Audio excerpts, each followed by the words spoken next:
All right, in this video, I'm going to show you exactly how to know when or if the scale is going to drop in the near future, okay? Most people freak out with this when they enter basically like what they think is a plateau. Usually it isn't, but most people will be like, oh my goodness, I'm in a plateau. They lose their mind. Or scale spikes, even worse in their head, I'm going backwards. They don't know what to do. The problem there is they've lost control. So if this is you, that's what the fear is. It's like, I'm losing control. I don't know what to do. I'm going to show you exactly how to think about this, three-step process or three-step framework, I guess, in regards to how to think about predicting a scale drop, okay? We don't know when it's going to happen. There's so many variables that go into it, but we can know if it's going to happen. And there's a lot of clarity and control and confidence that you can get when you're sitting in a place where you're like, hey, I know the scale's coming. I know the scale drop is coming. And for that reason alone, it makes it way easier to execute, right? And I'm not losing my mind and panicking. Most people give up because they feel like they're losing control. And then it's like, screw it. You know, I'm not seeing the results I want. But if you knew the results were coming, you would stay consistent. So I'm going to show you an easy way to think about this. So here's the first thing to understand. So the key with the scale, so I'll give you an example here, right? Show you an example. So let's say the scale is doing something like this. I don't know. This is just to give you kind of an example of like, I don't know what a scale graph might look like. So the important thing to understand here is here's an all-time low, all-time low, all-time low, all-time low, all-time low, right? Now, most people assume that when an all-time low happens, they think it's from decisions like right before, right? So they're like, what did I do the day before? This is like how you know this is true is because, and you might have done this, how many people are like, I skipped breakfast or I skipped lunch or I barely ate anything today or I went on a super long run or I worked out extra hard or whatever belief thing they have in their head that they assume is going to create a scale drop the next day. So then they do that and then they go, tomorrow I should see a scale drop. And then the next day they don't. And they're like, what the heck? I did everything perfectly the day before. That's classic. I have clients tell me this all the time until I explain to them kind of framework like this. This is the reality of it. Okay.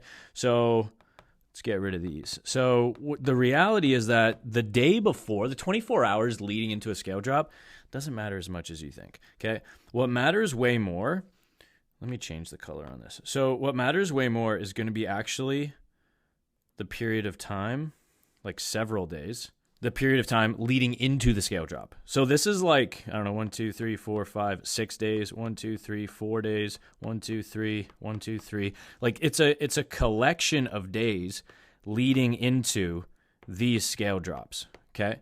So that's where most people get it wrong. It's like, it's the conglomerate collection of all of the days leading into it. Okay. And why is this? This is important to understand. Let's get rid of these. It's important to understand this because the scale, which most people don't get this, it's delayed, okay? So the scale's delayed. So that's why like you can do everything perfectly and you won't see a scale drop in 24 hours or 48 hours, maybe 72 hours, maybe 5 days, right?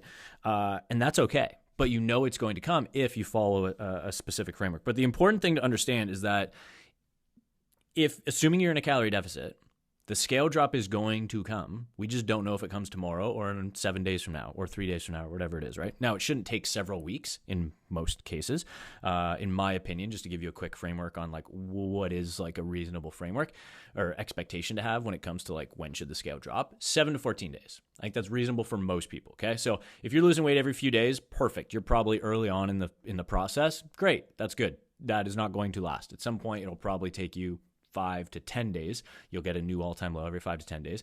But in general, on average, for most people, whether they're at the start of the fat loss phase or at the end of a fat loss phase, around the 7-day mark up until the 14-day, you should see another all-time low. If it's been over 14 days, over 2 weeks, and you haven't seen an all-time low, you could reasonably define that as a plateau. You need to change something. You need to increase your caloric output or you need to decrease your caloric intake. Overly simplified. There's a ton of strategies that you can use to do that, but that's essentially it. Okay. So scale is delayed. We know that. Okay. So because the scale, right? Scale is weight loss. Scale tracks weight, right? But the goal isn't really weight loss. If we think about it, the goal is fat loss, right? The weight is just how we measure fat loss. Okay. But the goal is always, always fat loss. But everyone focuses way too much on weight. So this is the thing, right? Is you're going to see downward trend of fat loss. So if this is fat, but the actual like weight loss might be like this. It might be a little bit clunky. So see this? It's like this is flat, flat, flat, flat. But that doesn't mean we weren't losing fat, because if you can see here, we're losing fat the whole time. So I see this with clients all the time. This is why it's important to take photos, right? So you can actually see, oh, I'm getting leaner, even though the scale this week was flat. But most people freak out here. They're like, what the heck? I should see weight loss. No, the scale's delayed. It's always delayed. It is a lagging indicator, okay, of fat loss. So if the scale has dropped, that means you're now seeing the result on the scale of fat loss that's already happened. So that's why if you're seeing a flat scale, provided there's other contexts that go into it, you may very well be still losing fat right now. There's no need to panic. You just need to wait until that fat loss expresses itself on the scale, okay? Because the scale is delayed and it's lagging, okay? So when you understand that, it's so much easier to be confident with this and to stay in the pocket, stay in the groove. So this is, let me show you the framework that I use for this, okay? So 3-step framework to kind of understand and break this down that you can always go back to, and you're like, okay, I feel like I'm losing my mind here. It's been, 4, 5, 6, 7 days in a row here of like not an all-time low. Am I going to see a scale drop here? What the heck's going on? Here's what basically needs to happen, okay? Number one, you need to follow a plan, right? So this is basically like action. That's how you can think about it. Execute. You need to actually take action on your current plan. If you're not doing that and you're not consistent, we can't really expect to see results consistently at all. So that's like the first thing. It's like, just follow the freaking plan. Assuming your plan is set up. This is assuming your plan is appropriate. So let's say that you're working with me and I set you up on a plan. Well, it's going to work, okay? Because I know how to do this. So set up a plan. A lot of other people do too. If you know how to do this, great. Just make sure you now actually follow the plan. So, because if a plan works, but you don't follow it, the plan's useless, okay? So actually execute and take action on it. Once you do that, that takes time, okay? So that will take this takes whatever, any period of time. It takes hours, takes days, takes weeks, whatever. But the point is, you can like look at it over like a time horizon. So following the plan, you have to now do that over a certain time duration. What we see happen after that, okay, is hunger increases, right? This is assuming you're in a fat loss phase, right? Obviously trying to lose fat. If you're not trying to lose fat, this is kind of irrelevant for you. Hunger will increase, okay? And then that will take another few days. Okay, you'll sit in that hunger. That will last for a few days. This is where most people panic, because they're like, hunger increase. Oh my goodness, I haven't seen a scale drop and I'm hungry. Everything sucks. They panic. It's like, you're literally exactly where you're supposed to be. Just wait. Keep executing on the plan. Sit in the hunger and wait, and you'll be fine. Because, why? If you keep waiting, step number 3, dude, which is scale drop. All-time low. This is how it always happens. This is how it always happens, okay? So it's basically like, here's how it would look like on... Maybe that makes sense. This would be like day 1. I don't know what this would be. Day something.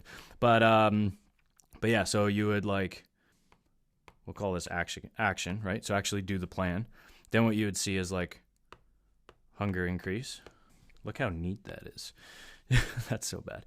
Hunger increases. And then let's put a number on this so you can kind of see this. This is like the process it has to happen in, right? And then scale drop. This is how it always happens. This is how it has to happen. Most people, what happens is they want to take action, right? They want to do this. And then they're like, I should see a scale drop like right now. So they're like, they do this, and then they want to jump right to scale drop. And this is why, like, if you've done crash diets or you've cut carbs and done all these other like crazy extreme diets, it makes sense that you would expect that, because you've seen that in the past. It never ends well, but that's what you would expect. What's better is to just take action, expect a hunger increase, expect the scale drop, take action, hunger increase, scale drop, keep taking action, sit in the hunger, scale drop. This is literally the process.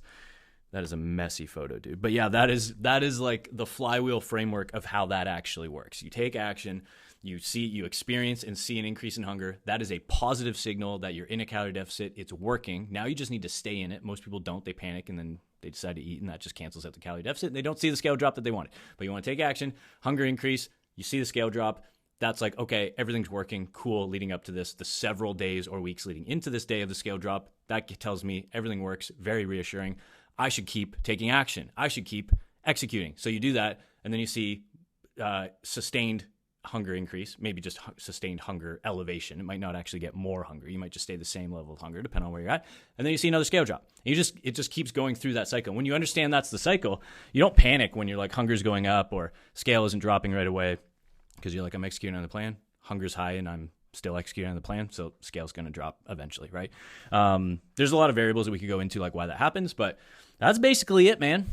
If you have any questions on this, leave them in the comments below, and I'm happy to help, but I want to keep this video as simple as possible. Looking at the process from this framework can make weight loss, which is the proxy for fat loss, which is the goal if you're trying to get leaner, it makes it so much simpler.